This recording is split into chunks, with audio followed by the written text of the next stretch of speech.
महाशिवरात्रि में बागेश्वर धाम महादेव सिद्धपीठ मंदिर में प्रति वर्षानुसार 4 दिवसीय आयोजन था।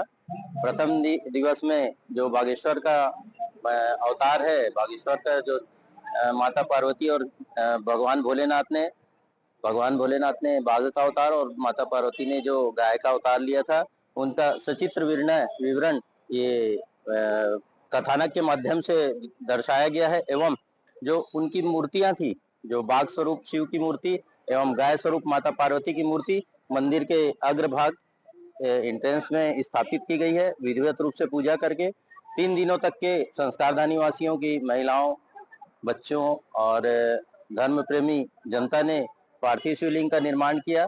उसकी एवं श्री बागेश्वर महादेव जी, और क्योंकि बागेश्वर अवतार भगवान राम के लिए हुआ था, इसलिए भगवान राम की पूजा आज अभी आरंभ हुई है। दोपहर के 1 बजे महाआरती होगी और संध्या 7 बजे काशी विश्वनाथ के तर्ज पर शिव गंगा आरती, जो कि गंगा आरती होती उसी प्रकार की आरती आतिशबाजी और ढोल नगाड़ों के साथ होगी।